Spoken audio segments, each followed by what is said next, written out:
4 Lahore cantonment board Faisal Awan corner meeting से खिताब करते हुए इनका कहना था कि इलाके के जो मसाइल हैं इनको पहली तरजीह में हल किया जाएगा।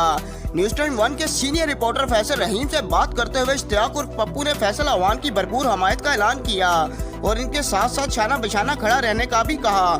और फैसल अवान का कहना था कि मैं हल्के की अवाम का शुक्रिया अदा करता हूं जिन्होंने मेरी भरपूर हमायत की और अपने तमाम दोस्तों का शुक्रिया अदा करता हूं जिन्होंने मेरे इलाके में सपोर्ट की। इंशाल्लाह जीत कर इलाके के तमाम मसाइल हल करेंगे।